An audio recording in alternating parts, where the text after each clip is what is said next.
So this is where our day started, leaving the campground at the Love's RV stop in Box Elder, South Dakota.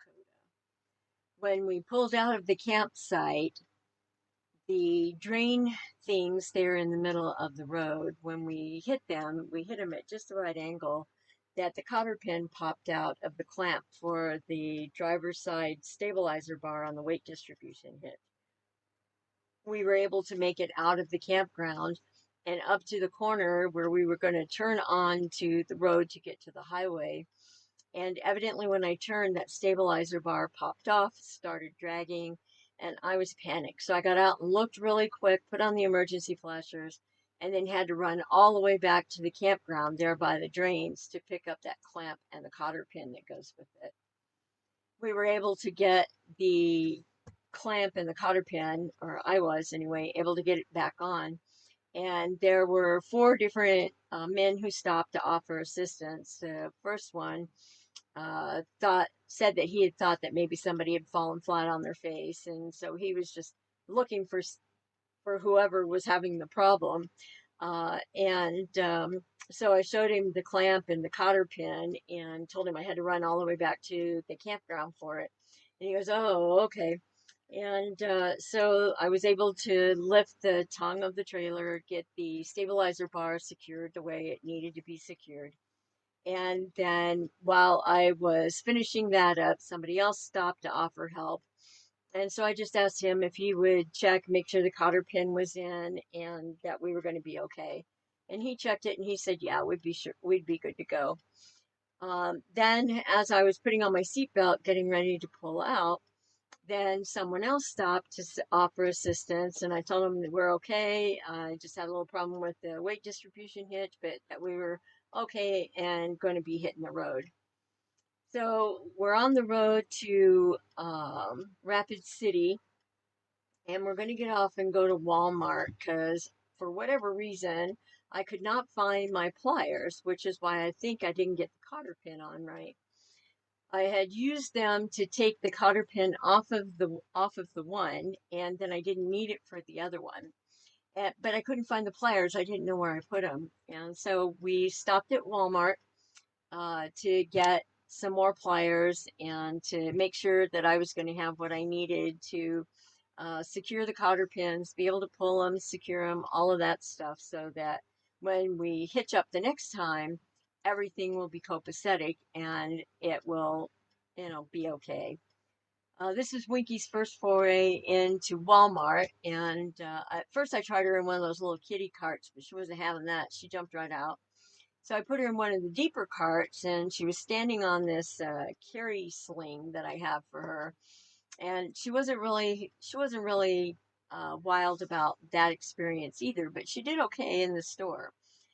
She actually saw people, let people come up to her, greet her, those kinds of things without barking at them. So I thought that was pretty good for her in the store for the first time. She has never been into any kind of store before, so I think she did pretty good.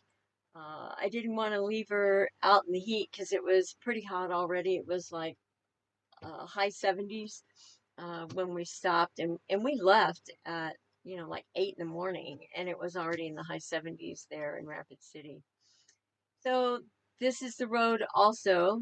Once we got done at Walmart, this is the road we come back out on that we're going to take to Mount Rushmore as well.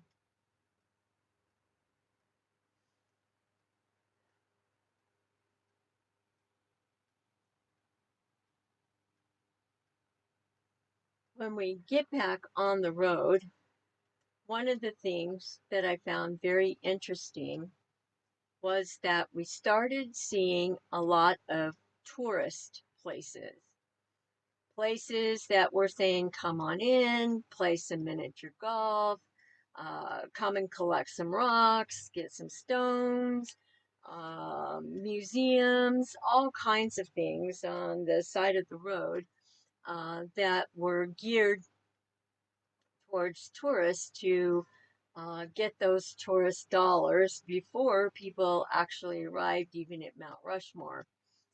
So this was on the way into the Black Hills, and One of the things that I found interesting was that it just kept going for quite some quite some time. And once we got into the Black Hills, it quieted down for a little bit, where we weren't seeing so much on the right hand side. Then we started seeing things on the left hand side. I didn't realize that there were campgrounds this close to Mount Rushmore, but I'm glad we stayed in the one we did because Rushmore was just going to be a drive-by for us today. So, driving through the mountains, one of the things that I noticed is that the experience of driving mountain roads is pretty much the same no matter where the mountains are. I had a lot of experience driving mountain roads in California, and a lot of experience driving mountain roads in just a vehicle, a plain passenger vehicle. However, pulling a trailer on these mountain roads was a bit of a different experience. So here we're coming into this little town that we're going to drive through to get to Mount Rushmore. I think the name of the town is, I don't know. I really wish this had recorded when I was driving through there yesterday. But anyway, it's a little town where we're on our way to Mount Rushmore. There were lots of things here. One of the things that I noticed is that there were tons of motorcycles here. And everything was parked up with passenger vehicles, those kinds of things. And there were no parking spaces for people with RVs. So these folks were just missing out on the tourist dollars that people like me, who are traveling with a trailer or traveling in a big Class A or even a Class C uh, motorhome or RV, would not be able to stop and spend any of their money unless they were camping nearby. That would have been the only way that I would have been able to spend money in any of these little towns that we went through. They were quite interesting and looked like they were attempting to preserve some of the historic heritage of the old west of the settling in Wyoming or South Dakota. I'm sorry, we're not in Wyoming yet. Or the settling that was happening in South Dakota as the settlements progressed through the Black Hills.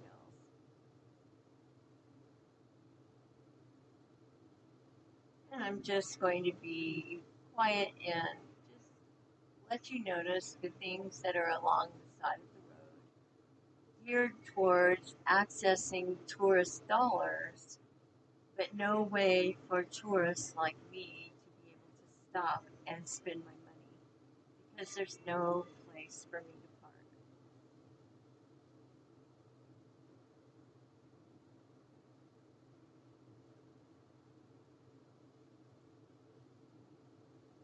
And this is the official entrance to the Black Hills National Forest. Would have stopped and taken a picture, except everybody else was parked there and there was no room for me in my trailer. So we're just driving the road, enjoying the scenery.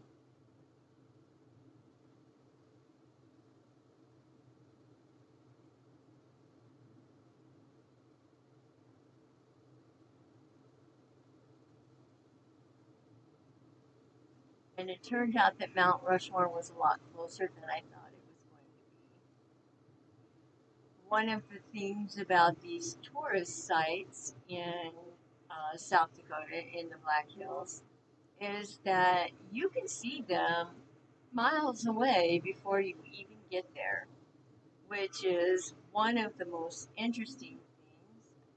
However, I don't think they put enough pullouts on the side of the road for people to be able to pull over and appreciate the view that has just come into sight for them.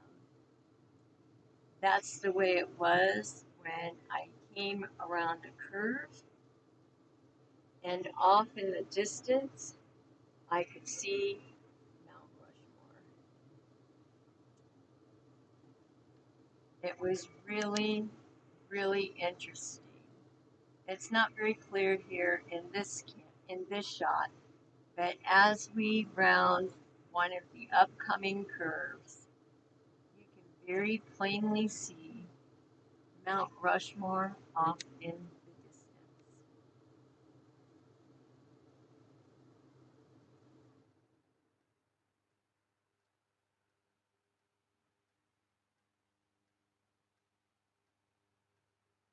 There's so many motorcycles on the road here in South Dakota.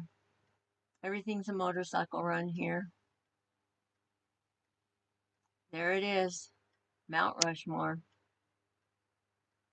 It was amazing, kind of an astonished feeling to see it and to see the magnitude of the creation in this artwork at Mount Rushmore.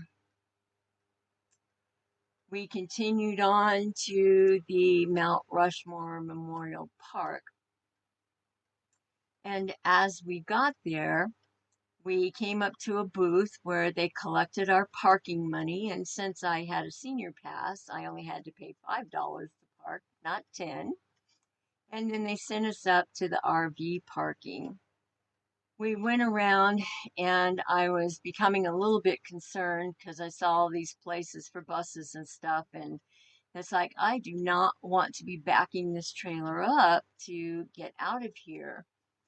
So I continued to follow it around, which is what the instruction was that I was given at the gate, to follow it all the way around to the end. Then I got here to this little area, and this guy stopped me and told me that the RV parking was up on around the end, and that the pergola here, the entrance to the Welcome Center, was where I would come up to after I parked and came up to enter. He told me to be sure to remember where I parked. And then he left my car and went back and talked to the vehicle behind me. And all of these pedestrians were crossing. And he had told me to just wait there.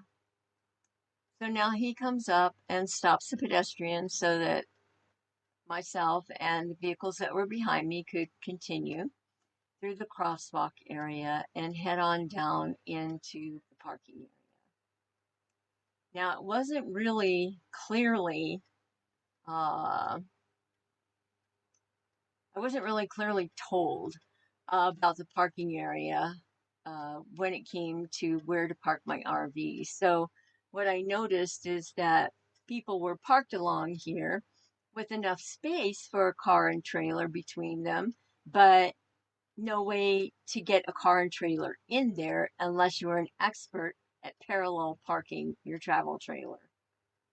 So luckily there was a spot here on the end that I pulled into. Once I pulled in, then I checked to see what I needed to do with Winky to be able to take her in with me. And when I looked, it said that Winky could be in the open areas and in different areas of the monument, but could not go into the Welcome Center. So I debated on whether I wanted to roll down the windows and leave her in the vehicle, if I was that invested in seeing Mount Rushmore. This is probably the place where I could have gotten out and taken the photo that I promised several people, but I didn't. I was more concerned about what I was going to do with her because I did not want to leave her locked up in the vehicle if this was going to take a couple of hours for me to get through the uh, memorial and get up there to see the monument. The other thing that I was asked for from here was a rock. And since there was a sign that said no collecting of rocks, plants, animals, wood, or anything from the Black Hills Forest from any of the monuments. I guess the person that wanted the rock was just SOL. So I decided I was not going to leave Winky in the vehicle. It was just going to take too long because it was a pretty good walk back up to the crosswalk and the pergola area of the monument. So I decided that we would just go ahead and head on out and head over to the next monument that we could visit, which was the Crazy Horse Monument, which, by the way, is not a national monument. It is totally funded